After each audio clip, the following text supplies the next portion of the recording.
जय मसीह की सबको। तो हम देखते हैं आज का वचन है मत्ती 12 का 43, 44 और 45 में जब हम देखते हैं लिखा है, जब अशुद्ध आत्मा मनुष्य में से निकल जाती है तो सूखी जगहों में विश्राम ढूंढती फिरती है और पाती नहीं। तब कहती है, मैं अपने उसी घर में जहां से निकली थी लौट जाऊंगी, और आकर उसे सुना झाड़ा बुहारा और सजा सजाया पाती है। तब वह जाकर अपने से और बुरी 7 आत्माओं को अपने साथ ले आती है, और वे उसमें बैठकर वहां वास करती हैं। और उस मनुष्य की पिछली दशा पहले से भी बुरी हो जाती है। इस युग के बारे लोगों की दशा भी ऐसी ही होगी। तो हम देखते हैं यहाँ पे जो वचन है,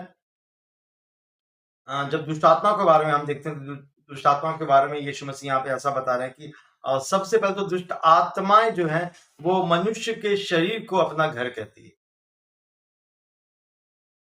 जबकि मनुष्य का शरीर दुष्ट आत्माओं का घर नहीं। मनुष्य का शरीर परमेश्वर का मंदिर है। और जैसे कि हम जानते हैं कि शैतान हर एक चीज की कॉपी करता है, उसे अधिकार नहीं है। लेकिन जब हम अंदर से खाली हैं तो दुष्ट आत्मा उसमें बसेरा करके उसे अपना घर बना लेती है। दुष्ट आत्माओं का अधिकार नहीं है, परमेश्वर का अधिकार है इस शरीर पे। लेकिन अगर परमेश्वर अधिकार नहीं रखते जिस शरीर के ऊपर, तो उसमें दुष्ट आत्मा अपना अधिकार जमा लेती है। और जब जमा लेती हैं, और वो इंसान अगर जाके किसी चर्च में जाके किसी पास्टर से अगर प्रे करवाता है, परमेश्वर किसी दास से प्रे करवाता है, और दुष्ट आत्मा निकल जाती है, और वो इंसान फिर से अपने वापस बुरे कामों में ही पड़ा रहता है, तो वो जाकर के 7 और दुष्ट आत्माओं को साथ में लेकर के आती है। तो यहाँ पे देखते हैं कि उसी घर में जहां निकली थी लौट जाएगी। उस घर में जिस जिस शरीर के अंदर से वो निकली, और उसने देखा कि वो घर क्या है, साफ सुथरा है। मतलब उसके हिसाब से साफ सुथरा, उस दुष्ट आत्मा के हिसाब से साफ सुथरे का मतलब है कि उसके अंदर परमेश्वर का वास नहीं है। और वो क्या करती है, वापस दुष्ट आत्माओं को और 7 दुष्ट आत्माओं को ले आती है। वो देखती है कि लिखा है कि झाड़ा फुहारा और सजा सजाया पाया जाता है। तो घर क्या है, उसका शरीर जो है झाड़ा हुआ है, साफ सुथरे की यहाँ पे बात की जाती है। यहाँ झाड़ फूक की बात नहीं की जा रही है, यहाँ पे साफ सुथरे शरीर की बात की जा रही है। वो साफ सुथरा शरीर जिसमें मसीह वास नहीं करती, वो शैतान के लिए उसका साफ सुथरा है, उसके हिसाब से साफ साफ सुथरा। तब वो जाकर अपने साथ और 7 आत्माओं को ले आती है। यहाँ पे लिखा है कि मनुष्य दशा पहले से भी बुरी हो जाती है, इस युग के बुरे लोगों की दशा भी ऐसी होगी। तो यहाँ पे हम देख रहे हैं कि यीशु मसीह दुष्ट आत्माओं के बारे में बेशक बात कर रहे हैं, लेकिन ये दृष्टांत है, ये मनुष्य के बारे में बातें हो रही है। उन लोगों के बारे में बातें हो रही है जो पहले तो मसीह को कबूल करते हैं और मसीह को इस्तेमाल करते हैं, कहा जाए तो वो अपने कामों के लिए आते हैं, प्रार्थनाएं करवाते हैं, भले चंगे हो जाते हैं और वापस चले जाते हैं। जब तक उनको जरूरत थी उन्होंने विश्वास किया,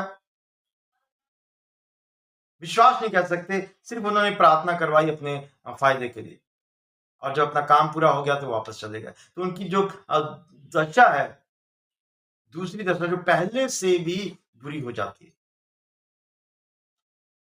हम वचन में देखते हैं, इब्रानियों की किताब 6 अध्याय में 4, 5 और 6 नंबर वचन में इस तरह से लिखा, हम देखेंगे ध्यान से। लिखा, क्योंकि उन्होंने एक बार ज्योति पाई है और जो स्वर्गीय वरदान का स्वाद चख चुके हैं और पवित्र आत्मा के भागी हो गए हैं, और परमेश्वर के उत्तम वचन का और आने वाले युग की सामर्थ्य का स्वाद चख चुके हैं, यदि वे भटक जाएं तो उन्हें मन फिराव के लिए फिर नया बनाना अनहोना है, क्योंकि वे परमेश्वर के पुत्र को अपने लिए फिर क्रूस पर चढ़ाते हैं और प्रगट में उस पर कलंक लगाते हैं।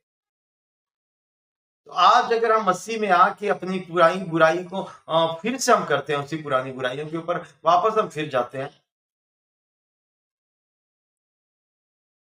जिसको हमने मसीह में आने के पहले छोड़ दिया था, तो हम क्या करते हैं, हम मसीह को दोबारा क्रूस पे चढ़ाते हैं, हम मसीह के ऊपर कलंक लगाते हैं, क्योंकि उसकी बातों को हमने नहीं माना, उसकी आज्ञाओं को हमने नहीं माना।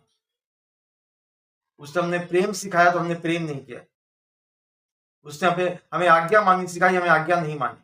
वो भी लोग ऐसे थे जो उस पर इल्जाम लगाते थे, जिन लोगों ने उस पर क्रूस पे चढ़ाया, वो लोग भी उसकी बातों को नहीं मानते थे। आज अगर हम अपने मुँह से हम कहते हैं कि हम यीशु की बातों को मानते हैं, लेकिन उसके वचनों पे नहीं चलते हैं, तो हम उन्हीं लोगों में हमारी गिनती आती है जिन लोगों ने उसको क्रूस पे चढ़ाया।